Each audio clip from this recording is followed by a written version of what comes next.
안녕하세요. 수학놀이터 왕지영입니다. 개념노트 288페이지 2차 방정식의 실근의 조건 볼게요. 첫 번째 2차 방정식의 실근의 부호라고 나왔는데 도대체 갑자기 이 2차 방정식 왜 나왔죠? 우리 부등식 하고 있는데 이렇게 생각할 수 있잖아. 근데 이제 근의 부호를 결정하고 그러니까 근의 부호에 따라서 어떻게 되는가 이제 조건들을 따지는 것 이런 것이 이제 부등식과 관련이 되거든요. 특히 이제 판별식 같은 경우 우리 0보다 크다, 같다, 작다 뭐 이런 것들 하잖아요. 그래서 이제 이런 데서 부등식이 나오기 때문에 여기 이제 부등식에 들어와 있는 거야. 조금 어려울 수 있어요. 여기가 잘 보고 넘어가자. 여기 좀 외워야 될 것들도 있다. 첫 번째 볼게요. 두 근이 모두 양수라고 했어요. 두 근이 모두 양수라고 했으면 자 A 값이 양수인 경우 아래로 볼록인 경우 케이스만 이제 생각을 해볼게요. 사실 이제 음수일 때도 생각을 해야 되지만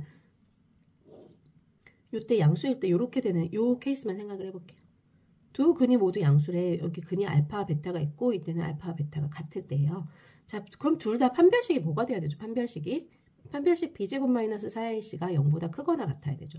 다음 두 번째, 두 근이 모두 양수니까 두 근의 합은 뭐가 돼야 되죠? 두 근의 합은 마이너스 a분의 b죠. 근거 계수와 관계에서 얘가 뭐가 돼야 돼? 양수가 돼야 될 거야. 다음 세 번째, 두 근의 곱은 뭐예요? a분의 c죠. 근데 이것도 뭐야? 둘 다 양수니까 당연히 양수가 되겠죠. 그런데 지금 요 조건만 가지고서는 b제곱 마이너스 4ac의 부호를 판별할 방법은 없어요. 다음 두 번째, 이게 음수면 a하고 b는 ac가 양수면 이거 양수고 근데 b는 뭔지 b는 뭐지? a가 양수라고 했으니까 그럼 b는 뭐 부호가 이게 부호를 보고서는 여기 마이너스가 있기 때문에 지금 우선 부호를 판별할 방법은 없어요. 여기가 양수가 되면 이 b제곱이 큰지 4ac가 큰지 모른단 말이에요. 그래서 지금 제가 무슨 말 했는지 알아요? 자, b의 제곱은 무조건 양수죠. 0보다 크거나 같죠? 0보다 크거나 같지? 그다음 이 ac도 여기서 a분의 c가 양수라고 하기 때문에 이거 양수야. 그럼 어떤 양수에서 어떤 양수를 지금 빼주는 거잖아. 그러면 여기가 더 큰지 여기가 더 큰지에 따라서 이게 0보다 클지 작을지 모르니까 이걸 확인해줘야 된단 말이야. 여기 왜 나오는지 좀 더 지나면서 볼게. 다음 두 번째 볼게요. 두 번째 두 근이 모두 음수래요. 이때도 a값이 양수인 경우 케이스만 생각해 볼게요. a값이 음수인 케이스도 똑같아. 어쨌든 이렇게 볼게요. 두 근이 한 근은 알파고 한 근은 베타예요. 그럼 여기 한 근은 알파와 베타가 이제 같다고 볼게요. 역시 얘는 판별식이 어떻게 되죠? 판별식이 당연히 이때는 두 점에서 만나니까 판별식이 0보다 클 거고 얘는 한 점에서 만나니까 중근을 가지니까 판별식이 0일 거예요. 판별식 D는 B의 제곱 마이너스 4Ac가 얘도 0보다 크거나 같아져야 될 거고 두 번째 두 근의 합은 뭐죠? 알파 플러스 베타는 역시 마이너스 A분의 B예요. 근데 둘 다 음수니까 얘는 음수가 되겠지. 세 번째 두 근의 곱은 뭐죠? A분의 C죠. 근데 얘도 음수고 얘도 음수야. 음수를 곱하면 뭐가 되지? 양수가 돼. 그래서 여기도 보면 얘도 양수고 얘도 양수란 말이야. 제곱이니까 양수야. 물론 0일 수도 있지만 자, 이 제곱이니까 양수고 얘도 양수라고 생각을 하면 양수에서 양수 빼는 거는 양수 나올지 음수 나올지 우리는 모르잖아. 그래서 이걸 확인해 줘야 돼. 이 말 왜 하는지 이제 세 번째 나와요. 세 번째 볼게요. 두 근이 모두 서로 다른 부호라고 했어요. 두 근이 서로 다른 부호래. 두 근이 서로 다른 부호면 지금 그래프 모양은 이런 식으로 돼 있을 거예요. A값이 양수인 케이스만 할게요. 이런 식으로 돼 있을 거예요. 그러면 이거 똑같이 한번 생각을 해볼게요. 판별식 D는 B의 제곱 마이너스 4ac가 두 근이 서로 다른 부호라고 했으니까 얘는 0은 절대 안 되겠죠. 0보다 커야 되겠죠. 다음 두 번째. 두 근의 합을 계산해 보려고 했는데 두 근의 합은 알파하고 베타 중에 뭐가 큰지 모르겠네. 얘는 알 수 없네. 그 다음 세 번째. 두 근의 곱을 생각해 봤어요. 두 근의 곱은 A분의 C인데 이걸 생각해 봤더니 하나는 양수고 하나는 음수인 거야. 그럼 얘는 하나는 양수고 하나는 음수니까 얘는 당연히 음수가 되겠죠. 자, 이 순간 여기 잘 봐. 이 알파 베타가 A분의 C가 뭐라고? 음수. 그럼 AC도 뭐야? 음수. 그럼 여기 뭐가 돼? 양수. 얘 뭐가 돼? 양수. 이거 당연히 양수가 되겠네. 그래서 얘는 계산할 필요가 없는 거예요. 얘는 모르기 때문에 알 수 없고 뭐만 해주면 돼? 얘만 해주면 되는 거야. 요 세 가지 조건들을 쭈르륵 보세요. 잘 알아둬야 돼. 두 근이 모두 양수일 때는 판별식, 합, 곱. 두 근이 모두 음수일 때도 판별식, 합, 곱을 생각해 줘야 되지만 두 근이 서로 다른 부호일 때는 뭐만 생각하면 돼? 곱만 생각해 주면 되는 거야. 잊어버리시면 안 돼요. 약간 요런 거는 해봐도 되지만 내가 이거 한다고 뭐 틀리는 건 아니야. 하여튼 안 해야 되는 건 아니야. 근데 이건 당연히 이렇게 나와 항상. 여기만 맞춰주면 요거는 좀 머릿속에 좀 집어넣고 있어야 된다. 조금 어려울 수 있지만 머릿속에 집어넣으세요. 다음 289페이지 개념 2번 볼게요. 여기 조금 어렵거든요. 어려운데 좀 암기도 좀 해주는 게 좋아. 이거를 그냥 이해를 하고 넘어가도 되지만 이해를 하면서 약간의 암기도 살짝 필요한 부분이에요. 그럼 2차 방정식의 실근의 위치라고도 하고 또 다른 말로 근의 분리라고도 해요. 이렇게 말하는 경우도 있어요. 교과서마다 또는 책마다 조금씩 다른데 뭐 실근의 위치 또는 근의 분리 뭐 이런 식으로 말을 해요. 근이 모두 이제 P보다 크다라고 했어요. 자, 우선 위에 볼게요. 개수가 실수인 2차 방정식 AX제곱 플러스 BX 플러스 C가 0인 이런 방정식이 있대요. 이런 방정식이 있는데 A가 양수인 경우만 이제 아래로 볼록인 케이스만 생각을 해볼게요. 이제 얘를 fx라고 놓는 거죠. 이 fx라고 이제 이렇게 함수로 놓은 거야. 이 함수를 이제 보는데 이 함수의 그래프를 그리려고 하는데 두 근이 모두 첫 번째 두 근이 모두 p보다 크다라고 했어요. 그럼 이렇게 x축이 있고 어떤 p라는 값이 있을 때 두 근 알파와 베타가 여기 있어야 된다는 거죠. 그래서 그래프 모양이 이렇게 생겨야 된다는 거예요. 그럼 도대체 어떤 경우에 두 근이 모두 P보다 크다라고 할 수 있는지 이걸 생각해 보자는 거예요. 첫 번째, 두 근이 어쨌든 두 근이 모두 있어야 되니까 이렇게 있든 또는 전 P가 있어서 두 근 알파 베타가 같아갖고 베타가 같아서 이렇게 있든 어쨌든 간에 두 근이 모두 다 P보다 큰 쪽에 있다고 생각을 하면 판별식은 0보다 크거나 같겠죠. 다음 두 번째 FPF 값을 볼 거예요. X가 P일 때 도대체 Y 값은 얼마인가? 이게 X축이죠. X축은 다른 말로 뭐랬어요? Y가 0인 점들의 모임이랬죠. 이 위쪽은 뭐야? X축보다 위쪽은 Y가 0보다 큰 쪽이고 X축보다 아래쪽은 Y가 0보다 작은 쪽이랬잖아요. 이렇게 보고 보면 FP의 값, X가 P일 때 Y의 값은 항상 0보다 커야 되네 라는 걸 알 수 있죠. 왜? 두 근 알파 베타일 때 0이니까 이 벗어난 이쪽은 FP가 0보다 커야 될 거예요. 그럼 여기까지만 있으면 될 것 같지만 세 번째 뭐가 필요하냐면 여기 축의 방정식에 축의 x좌표 마이너스 2a분의 b예요. 축의 x좌표 마이너스 2a분의 b야. 이거 완전제곱식 고쳐봐. 고치면 바로 알 수 있어.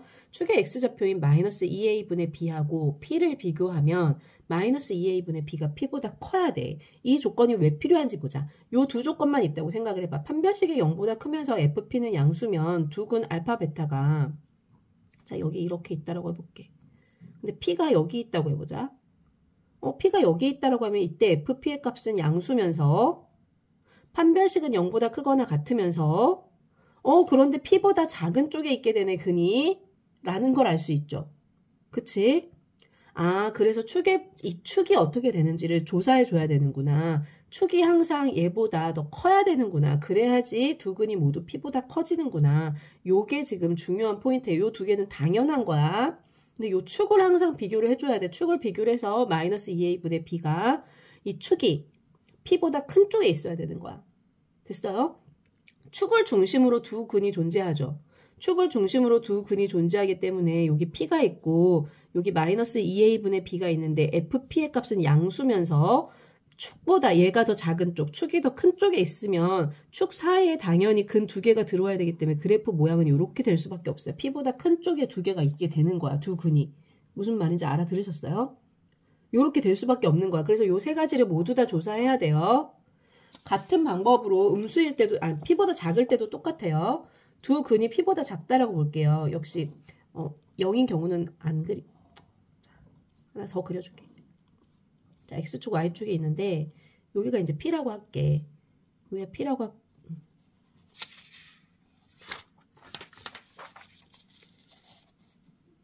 다음 볼게요. 이제 두 번째 볼게요. 두 번째 보면 두 근이 모두 P보다 작다라고 했어요. A값이 물론 이제 양수인 경우만 생각을 하는 거야. 두 근이 모두 P보다 작다라고 했으면 그래프 모양은 이제 이런 경우 생각할 수 있어요. 여기가 알파 베타 두 근이고 여기가 알파 베타 같은 근일 때. 역시 이때 P보다 작으려고 하면 첫 번째 판별식은 뭐가 돼야 되죠? 0보다 크거나 같아지겠죠.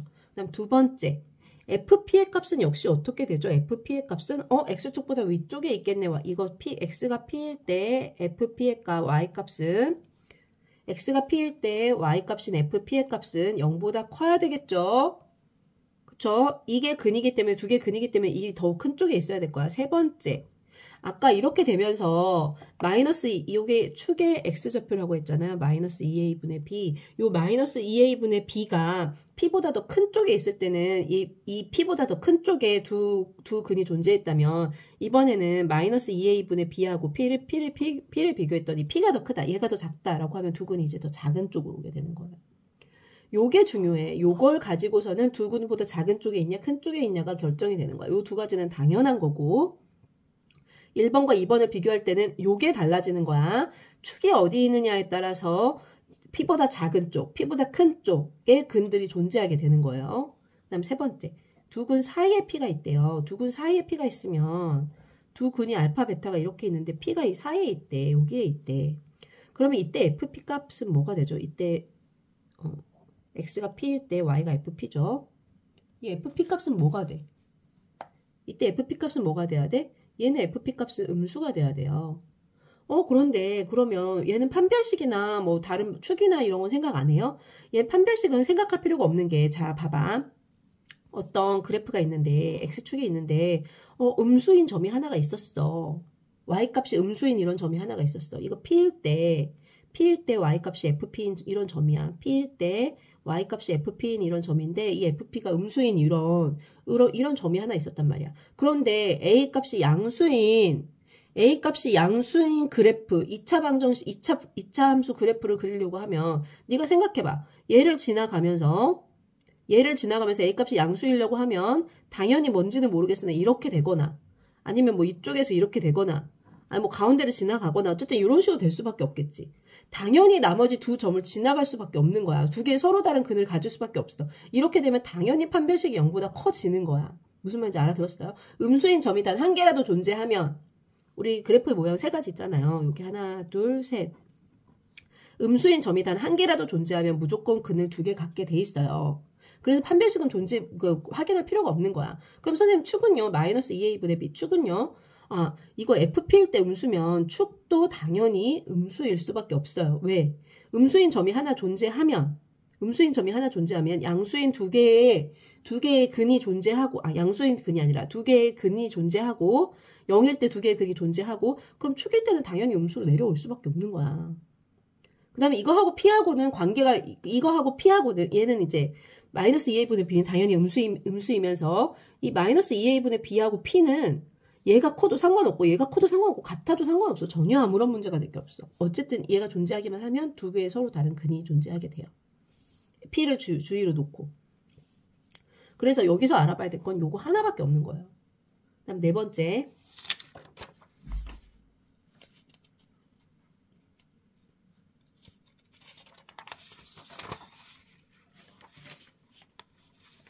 다음 네 번째 볼게요. 두 근이 모두 PQ 사이에 있대요. 그러면 P하고 Q가 있는데 이 사이에 근들이 이렇게 들어온대. 그러면 얘는 뭘 찾아줘야 돼? 얘는 당연히 여기 Q라고 할게요. 판별식이 0보다 크거나 같아야 되겠죠. 중근일 때도 포함이야. 두 근이 알파, 베타인데 알파, 베타 같을 때도 포함이야. 판별식이 0보다 커야 될 거고. 두 번째, 얘는 두 개가 있기 때문에 FP 값도 양수여야 되고 F의 Q 값도 양수여야 돼요. 그 다음 세 번째, 꼭지점에, 그러니까 축의 방정식에서 꼭지점의 X축이, 꼭지점의 X값이 P와 Q 사이에 있어야 돼. 선생님, 여기 두 가지만 만족시키면 이건 당연한 거 아니에요? FP하고 FQ가 양수면 당연히 꼭지점이 이쪽으로 들어오는 거 아니야? 아니야. 자, 이렇게 생각해봐. P하고 Q가 여기 있는데, FP와 FQ가 둘 다 양수인 이런 그래프를 생각해보잔 말이지. 여기서 양수고, 여기서 양수란 말이야. 그래프 엉망을 그렸네. 이런 걸 생각해보잔 말이야. 다시 그려줄게. 미안해. 자, 그래프가 이런 식으로 생겼다고 할게. 여기가 P고, 여기가 Q란 말이야. 그럼 FP도 양수고 FQ도 양수죠. 그렇지만 근이 이 사이에 존재하니? 아니지. 여기 바깥에 존재하고 있지. 그렇기 때문에 축의 X값도 항상 이 사이에 들어와야 된다라고 말을 해줘야 된다는 거야. 무슨 말인지 알겠죠? 그래서 요 두 근이 모두 PQ 사이에 있다라고 하면 요걸 조사해줘야 돼요. 요 네 가지를 약간 머릿속에 갖다 집어넣어야 돼. 이거 집어넣지 않으면 문제 풀 때마다 이걸 내가 확인하면서 할 수는 없단 말이지. 이걸 머릿속에 그냥 갖다가 빡 박아야 돼. 첫 번째 다시 보자. 두 근이 모두 P보다 크다, P보다 작다. 요 두 가지는 똑같댔어. 단지 뭐만 달라? 요 두 가지는 판별식은 당연히 0보다 크거나 같아야 되고 FP 값은 양수해야 되는데 축의 X좌표가 P보다 크냐 작냐로 요 두 근이 P보다 크다 작다를 확인한다라고 했어요. 두 근 사이에 P가 있다. 이건 하나만 보면 된댔죠. 이 P의 Y값, X의 P를 넣었을 때 Y값, FP가 0보다 작다. 요 하나만 있으면 된댔어. 두 근이 모두 PQ 사이에 있을 때는 어떻게 된다고? 두 근이 모두 PQ 사이에 있을 때는 다 똑같아. 앞에 거랑 사실 다 똑같아. 판별식이 0보다 크고 요거 둘 다 양수여야 되고 그런데 요 두 개가 두 사이에 있다. 1, 2, 4번은 거의 똑같다고 보시면 돼요. 요걸 이제 확인해 주시면 돼요. 요거는 머릿속에 갖다 집어넣어야 된다. 어려워. 여기까지 할게 아니야?